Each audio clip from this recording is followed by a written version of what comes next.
नमस्कार। Big talk with ऋषि पांडे में आपका स्वागत है।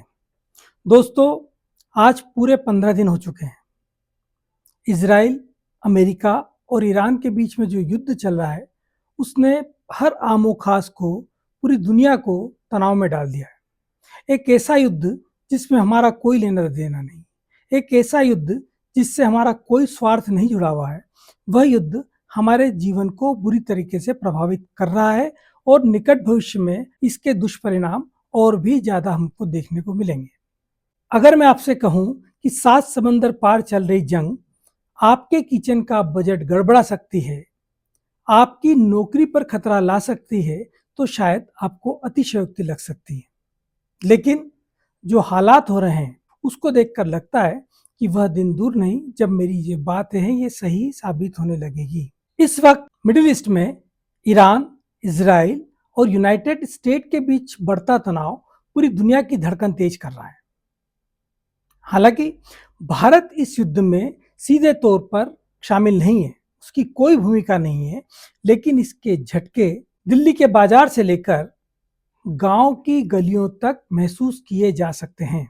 आज हम हेडलाइंस से आगे बढ़कर समझेंगे कि यह जंग भारत की अर्थव्यवस्था को कैसे प्रभावित कर सकती है, इसका असर हमारे समाज पर कैसे पड़ेगा और क्यों यह संकट भारत की राजनीति को भी बदल सकता है। वीडियो को अंत तक जरूर देखिए, क्योंकि यह सिर्फ खबर नहीं है, यह आपकी जेब और देश के भविष्य का सवाल है। सबसे पहले बात इकोनॉमी की। भारत अपनी जरूरत का लगभग 88% कच्चा तेल विदेशों से आयात करता है।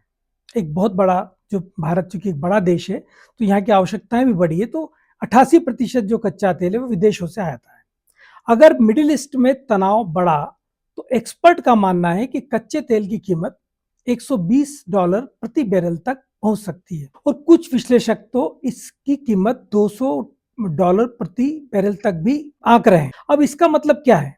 पेट्रोल और डीजल महंगे, ट्रांसपोर्ट महंगा और फिर उसका असर दूध, सब्जी और राशन पर भी पड़ सकता है। मतलब हमारे जीवन से जुड़ी हुई हर आवश्यकता महंगी हो सकती है, हर घर का किचन बजट हिल सकता है। इतना ही नहीं, भारत में इस्तेमाल होने वाली एलपीजी गैस भी काफी हद तक आयात पर निर्भर है। अगर तेल महंगा हुआ तो गैस सिलेंडर भी काफी महंगा हो सकता है। हालांकि इस बीच एक राहत की खबर यह है कि ईरान ने हमारे 2 जहाज को गुजरने की परमिशन दे दी है। निकट भविष्य में कच्चा तेल भारत की जमीन पर आ जाएगा, जिससे एलपीजी और पेट्रोलियम उत्पाद है उसमें हमारी आवश्यकताओं की पूर्ति कुछ हद तक हो पाएगी। तेल की कीमत बढ़ने का मतलब है कि भारत को ज्यादा डॉलर खर्च करने पड़ेंगे। इसका सीधा असर भारतीय रुपए पर पड़ सकता है, जो वर्तमान में डॉलर के मुकाबले काफी कमजोर चल रहा है।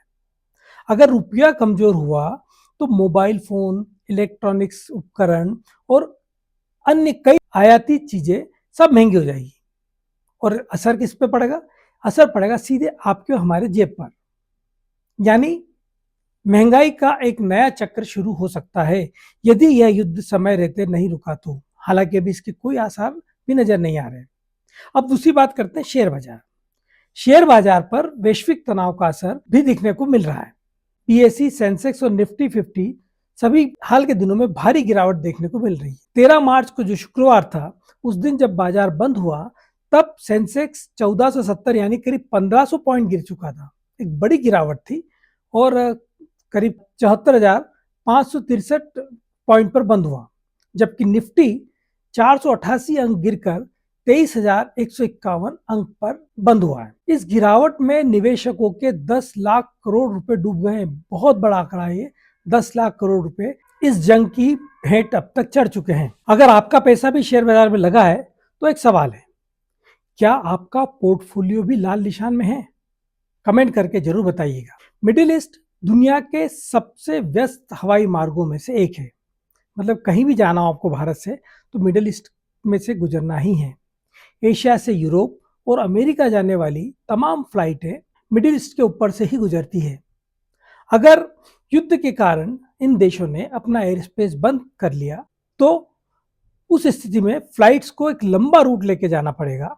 इसका मतलब है ज्यादा ईंधन खर्च होगा, और ज्यादा ईंधन खर्च होगा तो मतलब फ्लाइट्स के रेट्स काफी हाई हो जाएंगे। महंगी टिकट यानी आने वाले समय में विदेश यात्रा ही नहीं भारत के अंदर डोमेस्टिक फ्लाइट्स भी महंगी हो सकती है। इसका असर समुद्री व्यापार पर भी पड़ सकता है। भारत का लगभग 90% विदेशी व्यापार समुद्र के रास्ते से होता है। मिडिल ईस्ट के आसपास के समुद्री मार्ग अगर असुरक्षित हो गए तो जहाजों को लंबा रास्ता तय करके भारत की सीमा में आना पड़ेगा।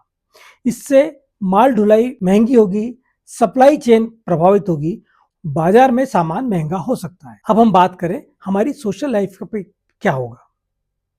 मिडिल ईस्ट के खाड़ी देशों में करीब 1 करोड़ भारतीय काम करते हैं।